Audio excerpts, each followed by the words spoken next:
बड़ा सुख मिलता है बाबा तेरी यादों में, बड़ा सुख मिलता है बाबा तेरी यादों में। दिल खो जाता है मन मेरा गाता है, दिल खो जाता है मन मेरा गाता है तेरी मीठी बातों में। बड़ा सुख मिलता है बाबा तेरी यादों में, बाबा तेरी यादों में।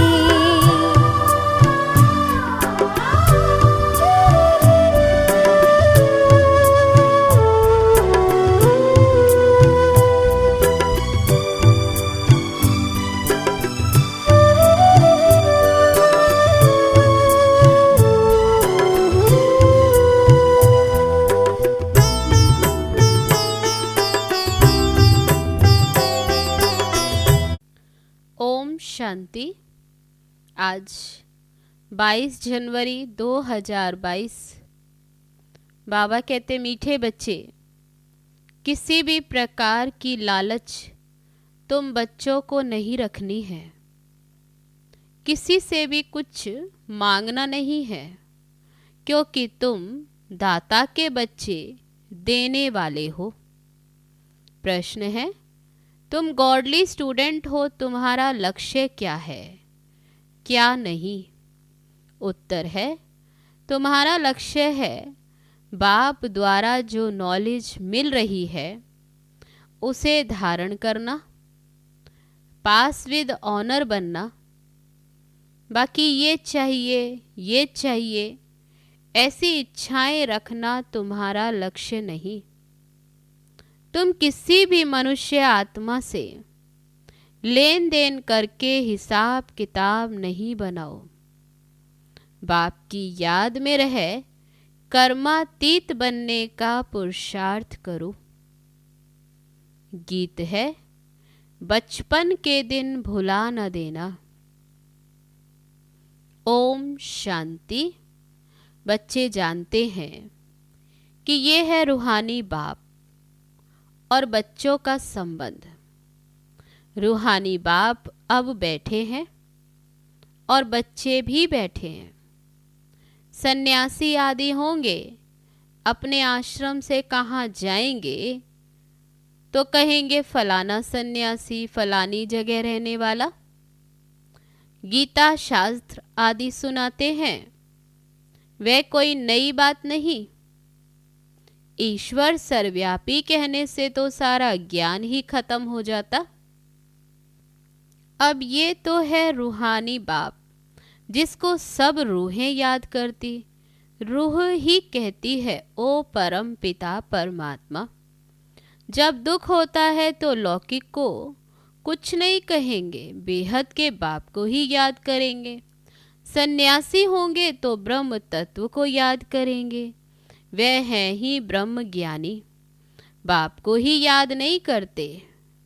शिवो हम कहते मैं आत्मा सो परमात्मा हूँ। फिर ब्रह्म अथवा तत्व तो रहने का स्थान है। ये बातें बिल्कुल नई हैं। ये ज्ञान प्राय लोप हो जाता है। ये जो शास्त्र हैं उनमें मेरा ज्ञान नहीं है। मेरा ज्ञान ना होने कारण तुम जब किसको भी समझाते हो तो कहते ये तो नई बात है। निराकार परमात्मा ज्ञान देते, ये उन्हों की बुद्धि में ही नहीं आता। वे तो समझते हैं कृष्ण ने ज्ञान सुनाया है, तो मूंझ पड़ते। बाप तो एक एक बात सिद्ध करके बतलाते हैं।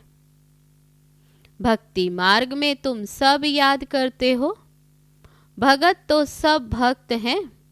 भगवान तो एक ही होना चाहिए। सर्व में भगवान समझने से सभी को पूजने लग पड़ते। पहले अव्यभिचारी एक शिव की भक्ति होती, परंतु ज्ञान नहीं रहता कि वह क्या करके गए। तो बाबा कहते कब आए थे ये भी नहीं जानते, परंतु वे हैं सतो प्रधान भक्ति। पूजा उसकी होती जिससे सुख मिलता।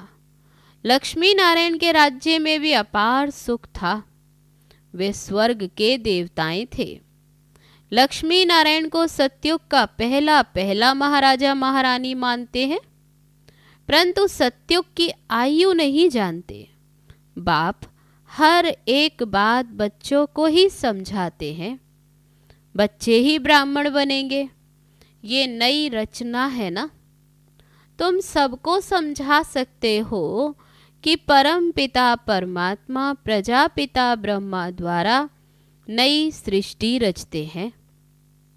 ये तो सब समझते हैं, नहीं तो प्रजापिता क्यों कहते। ये बातें तुम बच्चे ही जानते हो, दूसरा तो कोई नहीं जानते। उन्हों को ये नई नई बातें समझ में नहीं आती। जब सुनते सुनते पक्के हो जाते तब समझते हैं हम कितना घोर अंधियारे में थे। न भगवान को जानते थे, न देवताओं को जानते थे। जो पास्ट हो जाते उन्हों की ही भक्ति की जाती है। फिर पूछो, परम पिता परमात्मा जिसकी तुम जयंती मनाते हो उसके साथ तुम्हारा क्या संबंध है? वह क्या करके गए? कुछ भी बता नहीं सकेंगे। कृष्ण के लिए सिर्फ कहते मक्खन चुराया, ये किया, ज्ञान दिया। कितना घोटाला है। दाता तो एक ईश्वर ही है। कृष्ण के लिए तो दाता नहीं कहेंगे, वे तो मूझे हुए। ये सब ड्रामा में नूंद है। बाबा कितना अच्छी रीति समझाते। नटशैल में थोड़ी बातों में भी मनुष्य की बुद्धि में नहीं बैठती। बाबा कहते नटशैल में थोड़ी बातें भी नहीं बैठती।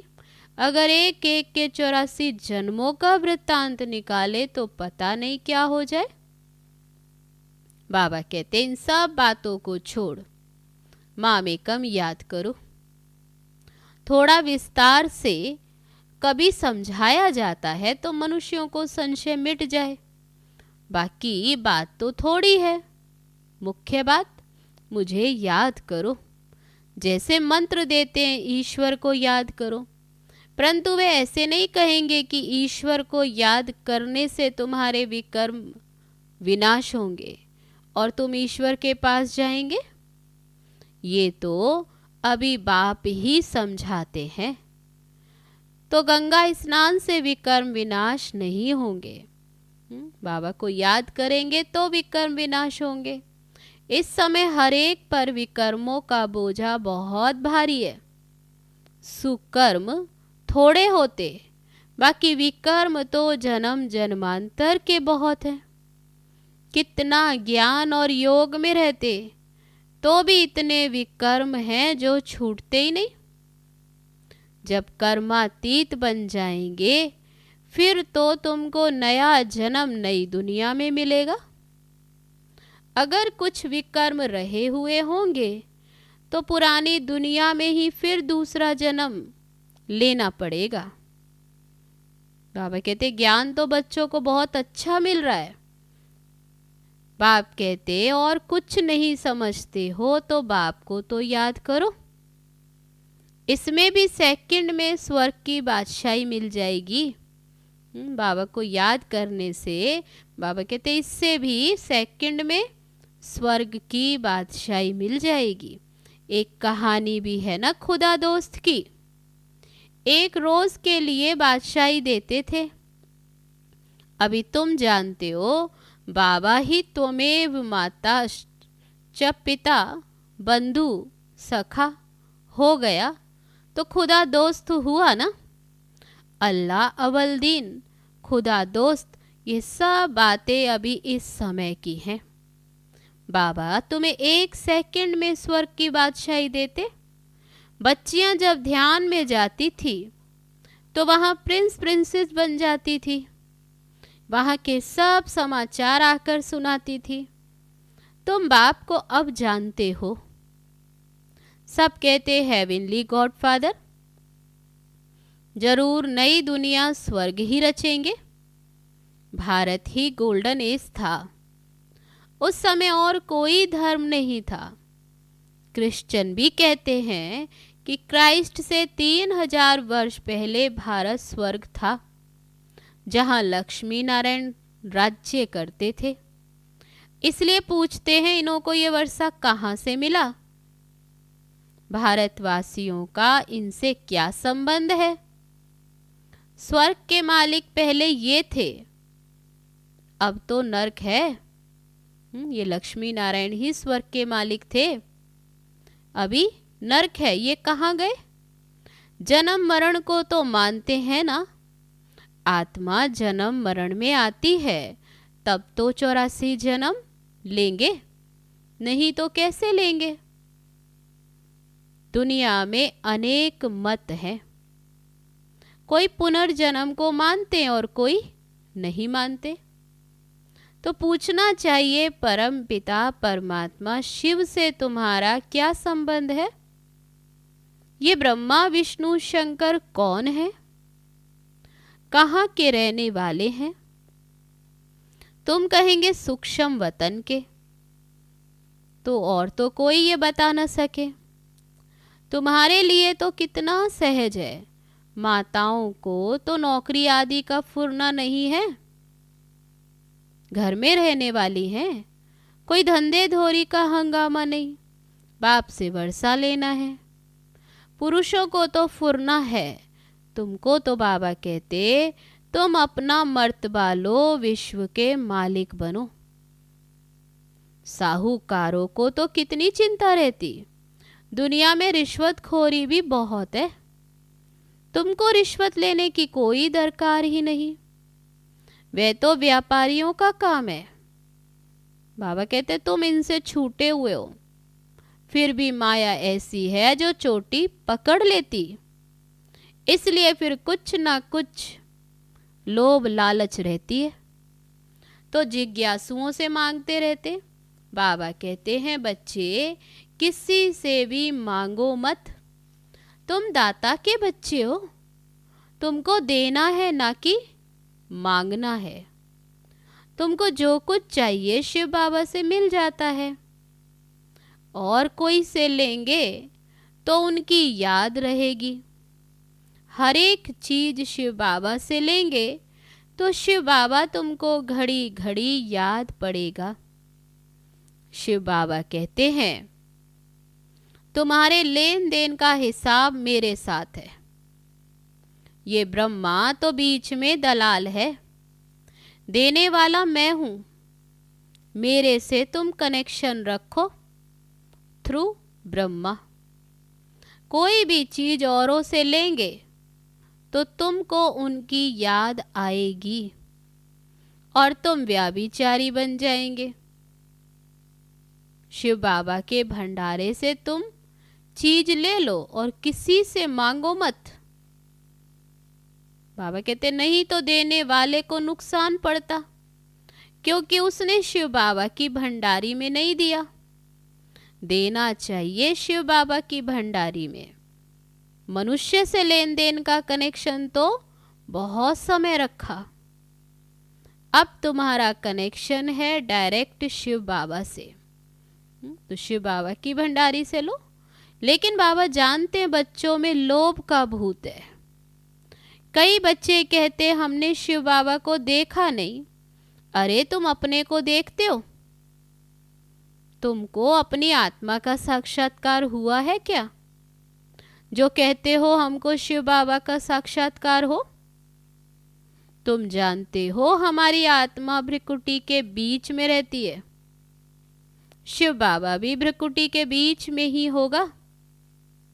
तुम जानते हो आत्मा एक शरीर छोड़ दूसरा लेती है। किस समय आत्मा का साक्षात्कार भी हो सकता? आत्मा स्टार है, साक्षात्कार भी दिव्य दृष्टि से ही होगा।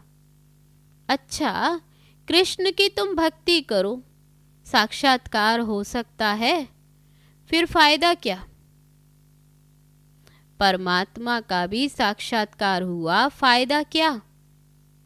फिर भी तुमको तो पढ़ना है ना। भक्ति मार्ग में साक्षात्कार होता है तो उनका कितना गायन करते, परंतु मिलता कुछ भी नहीं। शिव बाबा है ज्ञान का सागर। ब्रह्मा को तो ज्ञान का सागर नहीं कहेंगे, ब्रह्मा को भी उनसे ज्ञान मिलता है। आजकल शिवलिंग सबके ही आगे रख देते, समझते कुछ भी नहीं। पूजा करते हैं परंतु कोई की भी बायोग्राफी का पता ही नहीं, बता न सके, इन ज्ञान रत्नों को समझ न सके। रतन लेते लेते कईयों को माया बंदर बना देती है। कहते हमको रतन नहीं चाहिए। बाबा समझाते फिर भी शिवालय में तो आएंगे। बाप के बने तो बाबा कहते फिर भी शिवालय में तो आएंगे, परंतु प्रजापद पुरुषार्थ कर ऊंच पद पाना चाहिए। बाबा कहते मैं वैकुंठ की बादशाही देने आया हूँ, तुम पुरुषार्थ कर आप समान बनाओ। पुजारियों से भी तुम पूछ सकते हो ये कौन है।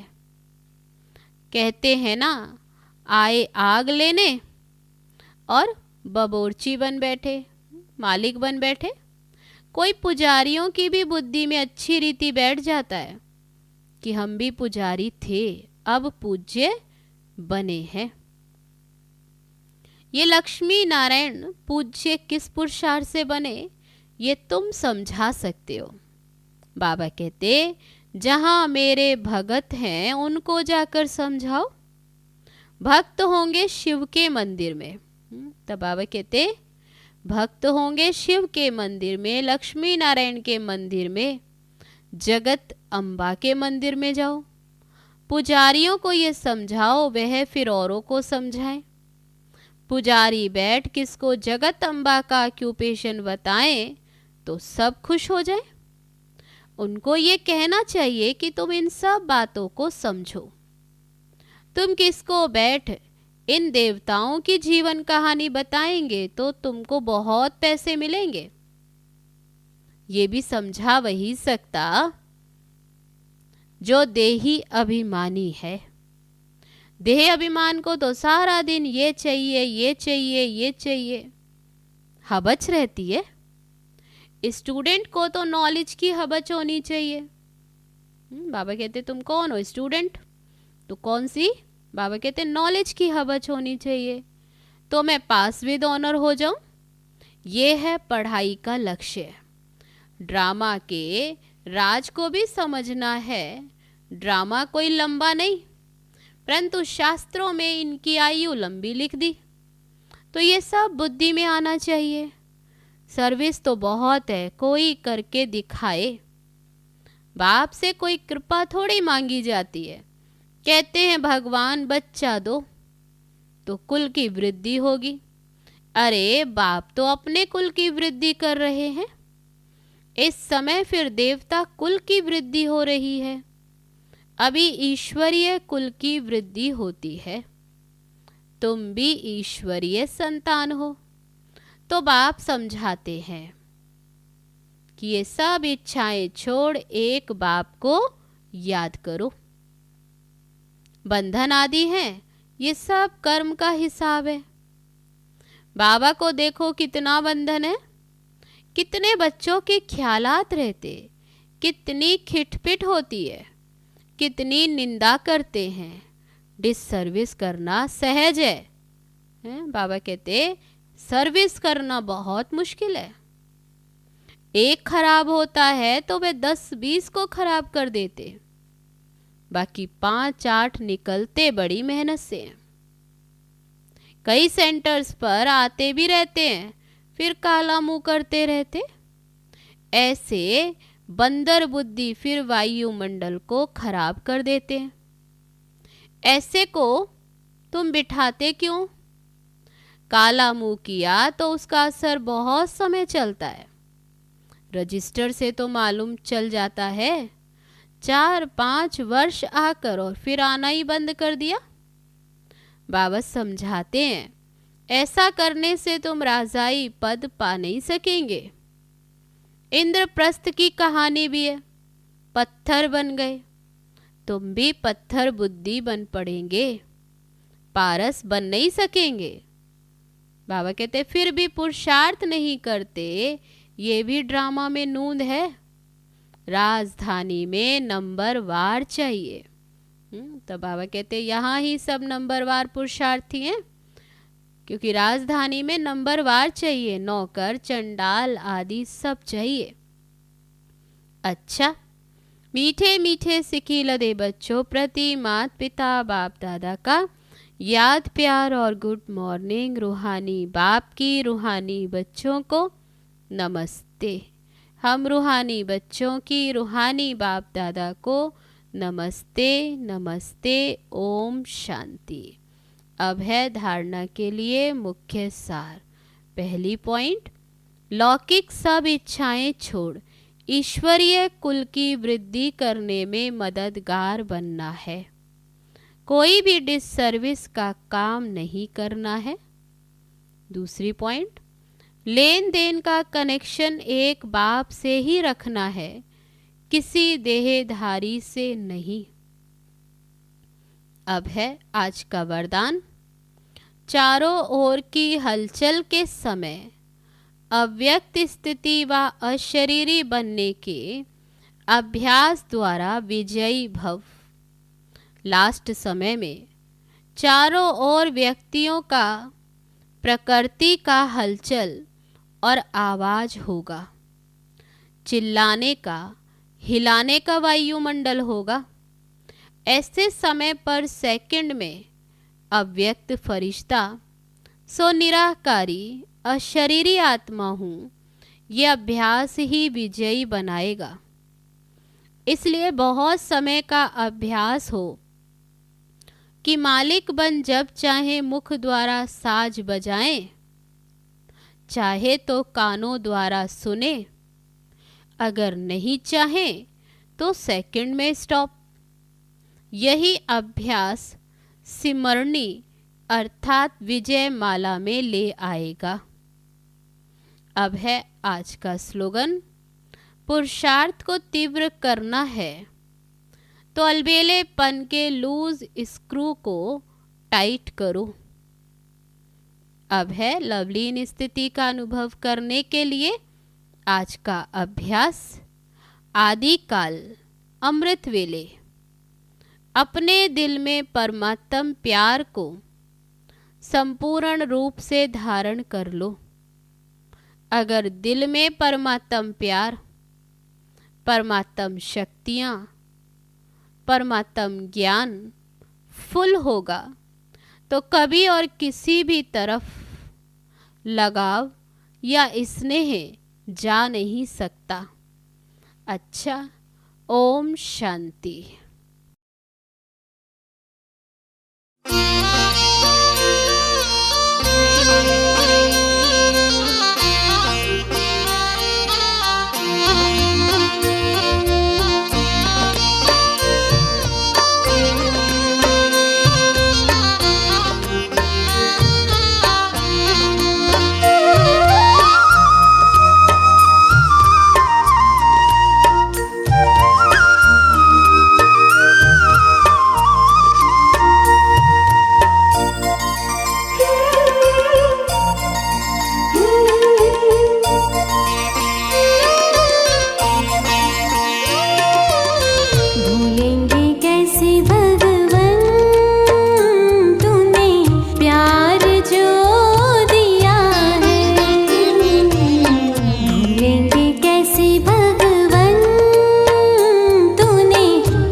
कैसी